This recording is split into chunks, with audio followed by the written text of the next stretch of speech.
Today, I'd like to turn our attention and get your views about an argument over the role of markets in the realm of human reproduction and procreation. Now, with infertility clinics, people advertise for egg donors. And from time to time in the Harvard Crimson, ads appear for egg donors. Have you seen them? There was one that ran a few years ago that wasn't looking for just any egg donor. It was an ad that offered a large financial incentive for an egg donor from a woman who was intelligent, athletic, at least 5'10", and with at least 1,400 or above on her SATs. How much do you think the person looking for this egg donor was willing to pay for an egg from a woman of that description? What would you guess? $1,000? 15,000? 10? I'll show you the ad.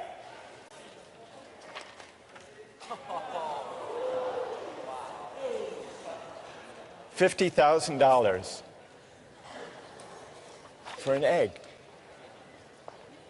but only a premium egg. What do you think about that? Well, there are also sometimes ads in the Harvard Crimson and other college newspapers for sperm donors. So the market in reproductive capacities is an equal opportunity market.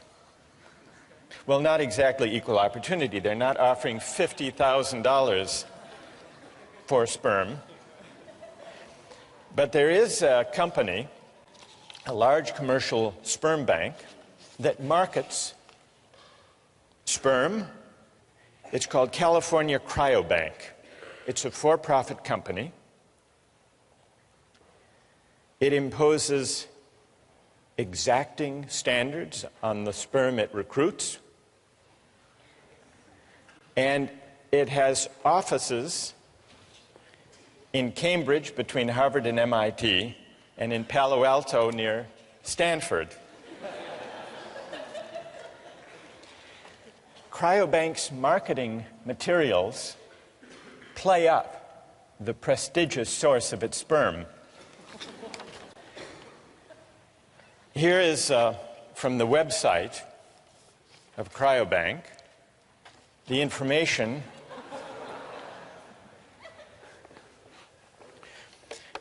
Here they talk about the compensation. Although compensation should not be the only reason for becoming a sperm donor, we are aware of the considerable time and expense involved in being a donor.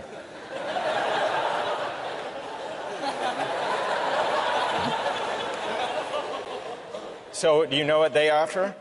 Donors will be reimbursed $75 per specimen, up to $900 a month if you donate 3 times a week. And then they add, we periodically offer incentives such as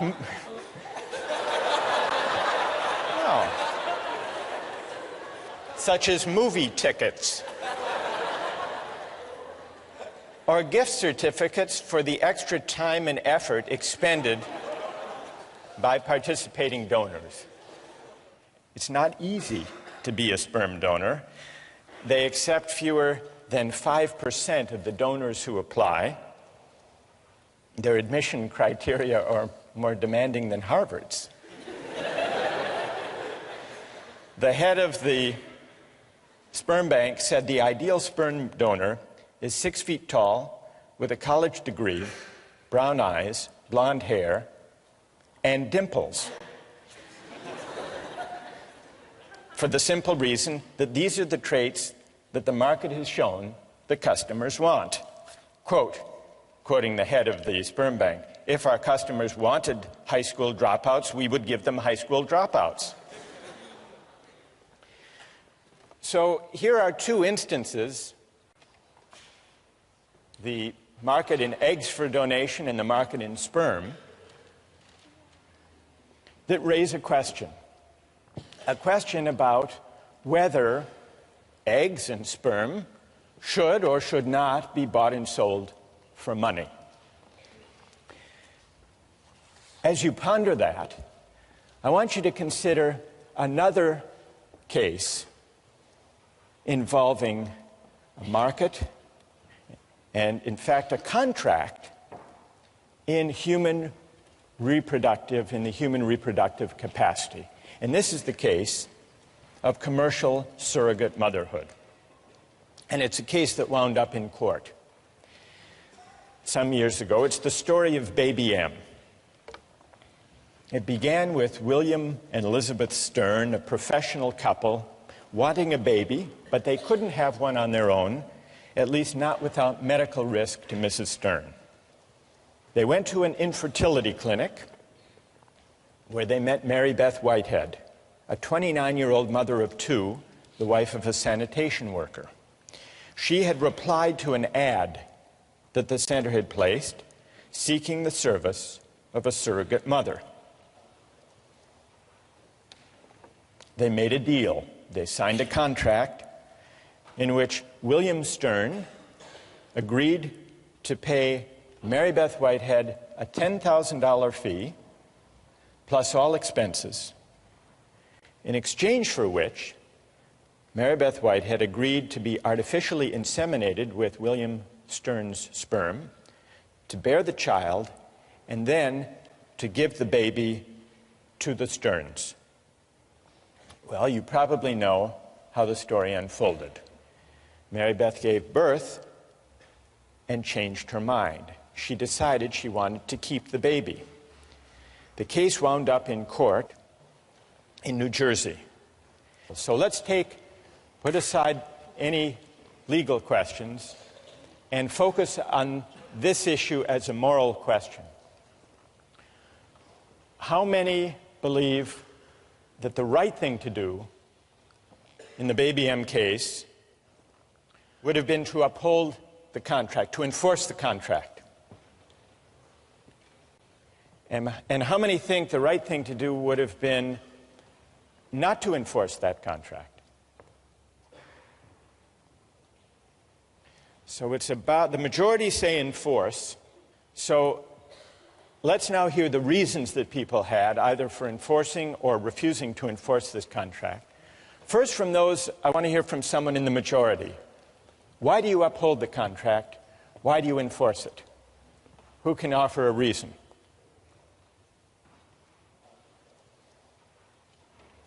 Yes. Stand up. It's a binding contract. All the parties involved knew the terms of the contract before any action was taken. It's a voluntary agreement. The mother knew what she was getting into.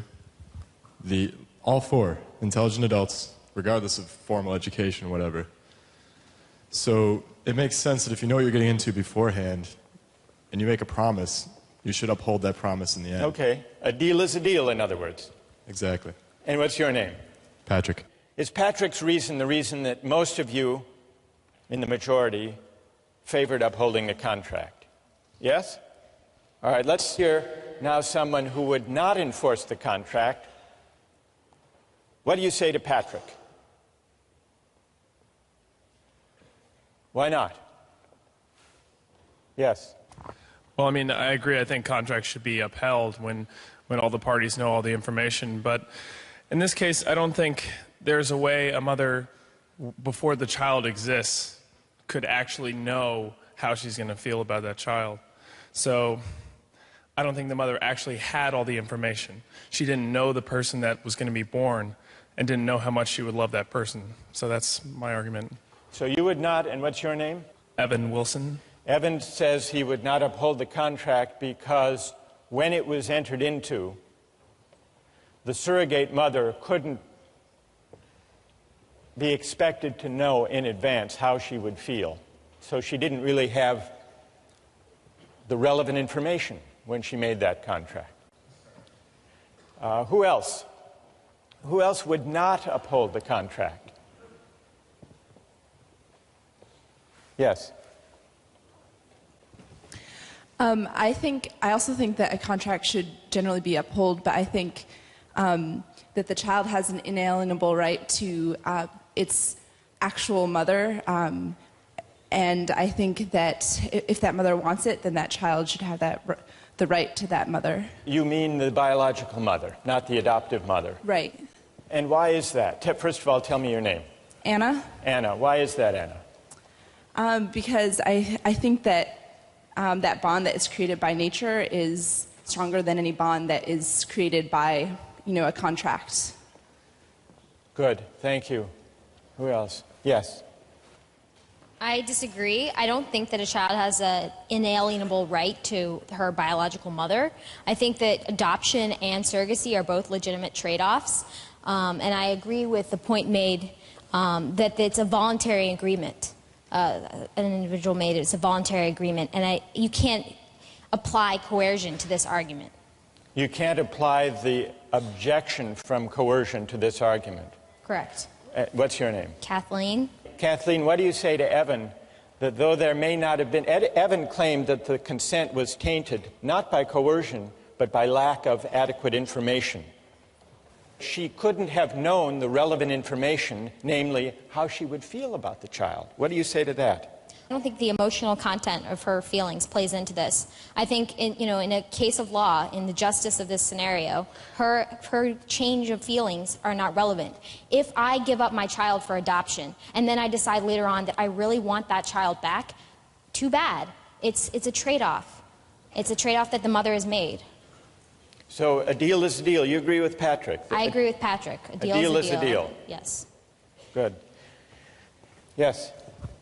I would say that, though I'm not really sure if I agree with the idea that the child has a right to their mother, I think the mother definitely has a right to her child. And I also think that there are some areas where market forces shouldn't necessarily penetrate. I think that the whole surrogate mother area smacks a little bit of dealing in human beings. It seems dehumanizing, and it doesn't really seem right. So that's my main reasoning. And tell us your name. I'm Andrew. Andrew, what is dehumanizing about buying and selling the right to a child for money? What is dehumanizing about it? Well, because you're buying someone's biological right. I mean, you can't, in the law, as it's stated, you can't sell your own child. Like, were you to have a child, I believe that the law prohibits you selling it to another person or selling it So this is to like slavery. baby selling. Right. To a certain extent. I mean, though there is a contract with another person, you've made agreements and whatnot, there is an undeniable emotional bond that takes place between a mother and a child. And it's wrong to simply ignore this because you've written out something contractually. All right, you want to reply to Andrew? Stay there. You point out there's an undeniable emotional bond. I feel like in this situation, we're not necessarily arguing against adoption or surrogacy in itself. We're just sort of pointing out the emotional differences. Well, but wait, I mean, it's easy to break everything down to numbers and say, oh, we have contracts like you're buying and selling a car. But there are underlying emotions. I mean, you're dealing with people. I mean, these are not objects to be bought and sold. All right, what about Andrew's claim that this is like baby selling? I believe that adoption and surrogacy should be permitted. Whether or not I actually will partake in it is not really relevant, but I think that the government should give its citizens the rights to allow for adoption and surrogacy. But adoption is not, according to Is the law. adoption baby selling? Well, do you think you should be able to bid for a baby that's up for adoption? That's Andrew's challenge. Do I think I should be able to bid for a baby? I'm not sure. It's a market. I mean, I feel like the extent to which it's been applied, I'm not sure if the government should be able to permit it, and I have to think about it more, but... All right, fair enough. Are you satisfied, Andrew? Well, yeah, I mean, I think surrogacy should be permitted. I think that people can do it, but I don't think that it should be forced upon people that once the contract is signed, it's absolutely like the end all. I think that it's unenforceable. So people should be free, Andrew, to enter into these contracts, but it should not be enforceable in a court. Not in a court, no. Who would like to join on one side or the other? Yes? I think I have an interesting perspective on this because my brother was actually one of the people who donated to a sperm bank, and he was paid a very large amount of money. He was 6 feet tall, but not blonde. He had dimples, though. So he actually has... I'm an aunt now, and he has a daughter. He donated his sperm to a lesbian couple in Oklahoma, and he has been contacted by them, and he has seen pictures of his daughter, but he still does not feel an emotional bond to his daughter. He just has a sense of curiosity about what she looks like and what she's doing and how she is. He doesn't feel love for his child. So from this experience, I think the bond between a mother and a child cannot be compared to the bond between the father and the child. That's really interesting. What's your name? Vivian. Vivian. So we've got the case of surrogacy, commercial surrogacy. And it's been compared to baby selling, and we've been exploring whether that analogy is apt. And it can also be compared, as you point out, to sperm selling. But you're saying that sperm selling and baby selling, or even surrogacy, are very different because yes, they're unequal services. They're unequal services. Mm-hmm. And that's because, Vivian, you say that the tie, the bond... Yes, and also the time investment that's given by a mother, 9 months, cannot be compared to a man, going into a sperm bank, looking at pornography, and, depositing into a cup. I don't think those are equal. Good. All right. So we... Because that's what happens in a sperm bank. All right. So this is really interesting. We have... All right. Notice the arguments that have come out so far. The objections to surrogacy, the objections to enforcing that contract are of at least two kinds. There was the objection about tainted consent, this time not because of coercion or implicit coercion, but because of imperfect or flawed information. So tainted or flawed consent can arise either because of coercion or because of a lack of relevant information, at least according to one argument that we've heard. And then a second objection to enforcing the surrogacy contract was that it was somehow dehumanizing. Now, when this case was decided by the courts, what did they say about these arguments? The lower court ruled that the contract was enforceable. Neither party had a superior bargaining position. A price for the service was struck and a bargain was reached. One side didn't force the other, neither had disproportionate bargaining power. Then it went to the New Jersey Supreme Court. And what did they do? They said this contract is not enforceable. They did grant custody to Mr. Stern as the father because they thought that would be in the best interest of the child. But they restored the rights of Mary Beth Whitehead and left it to lower courts to decide exactly what the visitation rights should be. They invoked two different kinds of reasons along the lines that Andrew proposed. First, there was not sufficiently informed consent, the court argued. Under the contract, the natural mother is irrevocably committed before she knows the strength of her bond with her child. She never makes a truly voluntary informed decision, for any decision prior to the baby's birth is, in the most important sense, uninformed. That was the court. Then, the court also made a version of the second argument. against commodification in this kind of case. This is the sale of a child, the court said, or at the very least, the sale of a mother's right to her child. Whatever idealism may motivate the participants, the profit motive predominates, permeates, and ultimately governs the transaction. And so regardless, the court said, regardless of any argument about consent or flawed consent or full information, there are some things in a civilized society that money can't buy. That's what the court said in voiding this contract. Well, what about these two arguments against the extension of markets to procreation and to reproduction?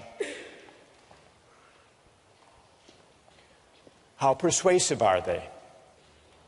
There was, it's true, a voluntary agreement, a contract struck between William Stern and Mary Beth Whitehead. But there are at least two ways that consent can be other than truly free. First, if people are pressured or coerced to give their agreement.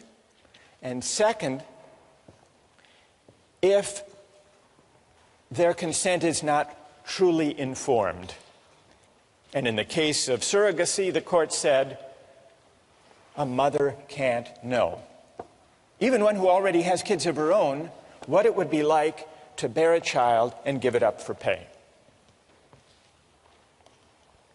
So in order to assess criticism, objection number one, we have to figure out just how free does a voluntary exchange have to be with respect to the bargaining power and equal information.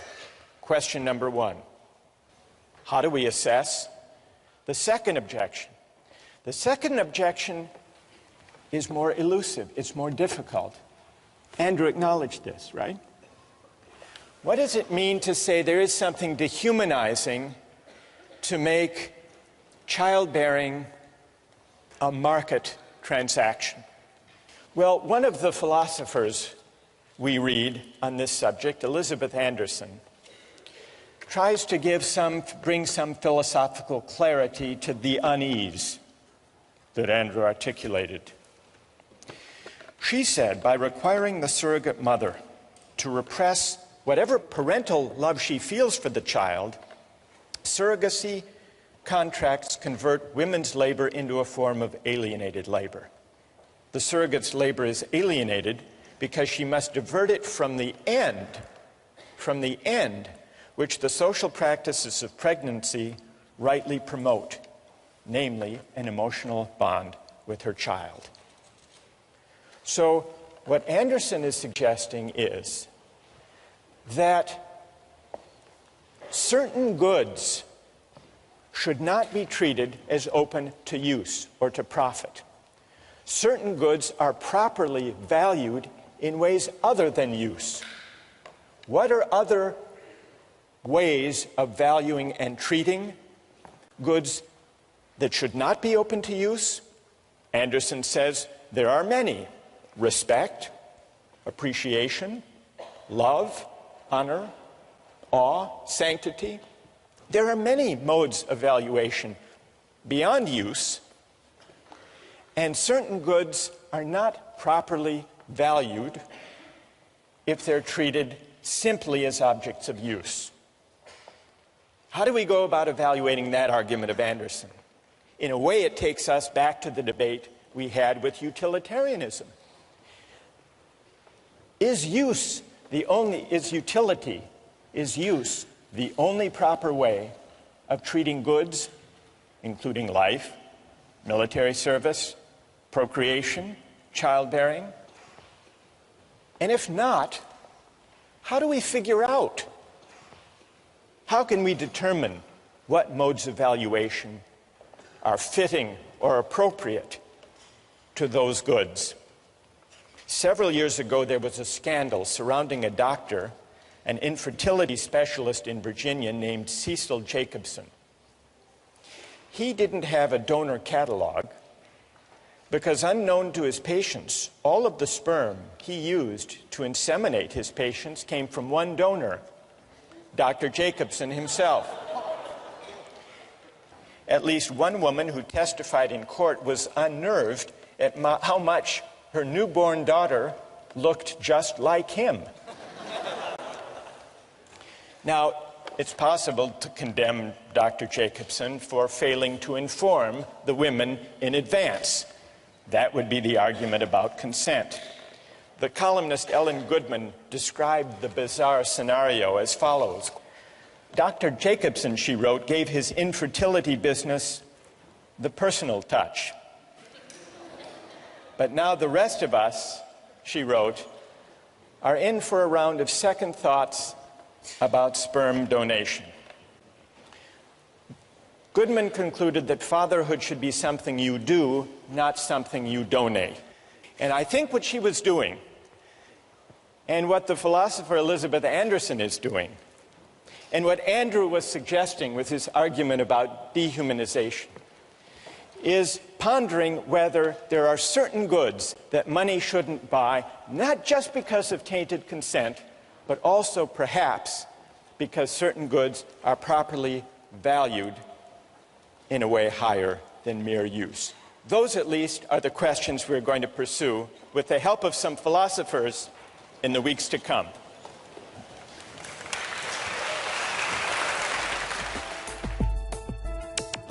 Don't miss the chance to interact online with other viewers of Justice. Join the conversation, take a pop quiz, watch lectures you've missed, and learn a lot more. Visit justiceharvard.org. It's the right thing to do.